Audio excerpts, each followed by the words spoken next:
السلام عليكم ورحمة الله وبركاته.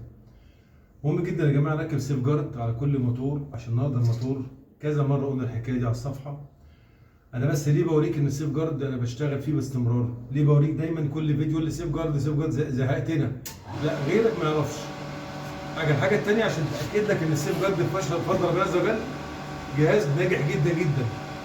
ناجح جدا بفضل ربنا، وبوريك أشكال الأماكن مختلفة عن بعضها عشان تعرف ان السيف جارد ناجح ان شاء الله باذن الله بفضل ربنا سبحانه وتعالى. مفيش منه شكوى خالص الحمد لله. ولو لا قدر الله في حاجه الشركه بتضمن الجهاز بتاعها باذن الله.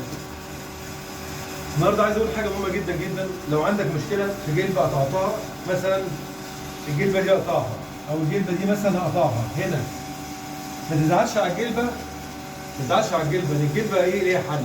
الجلبه ليها حل بفضل ربنا سبحانه وتعالى.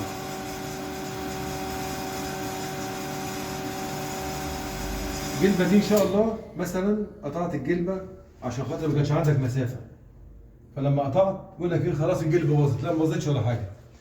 هتوديها للخراط، هيفتح لك هنا كده على 30 مللي، قول له افتح لي الجلبه على 30 مللي، يقوم يشيل لك الحز اللي هو بتاع التخانه بتاعت الماسوره، يقوم لما تسخن تاني الجلبه بتحيا معاك تاني بفضل ربنا سبحانه وتعالى.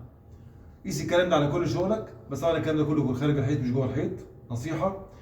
ولما تركب حاجه زي دي كده اديها حقها في التسخين سنه بسيطه، واكبس يعني تكبس المكنه الاول قبل ما المكنه تبقى هتخلص معاك. خش بالماسوره تمام، وبعد كده تدخل لحامك تمام جامد بحيث يلاقي اللحام مع اخر مسافته اللي عملها الخراط تحيا معاك الجلبه من جديد، عشان ما تفقدش جلبه. النهارده ممكن جلبه براند النهارده تعمل لها حوالي 270 280 جنيه مثلا، الجلبه العاديه سكه 120 جنيه مثلا، فاهم ازاي؟ او 130 150 جنيه. بدل ما تفقدها افتحها عند الخراط، هياخد له سكه 7 جنيه 10 جنيه مثلا في الجلبه وتحيها تاني. ده معلومه ليكم ان شاء الله. ده سامي جد الله، وربنا يصلح حالنا وحالكم في انتم بخير. وصلى الله عليه وسلم كتير كتير. سيف جارد يا جماعه اهم حاجه. السلام عليكم.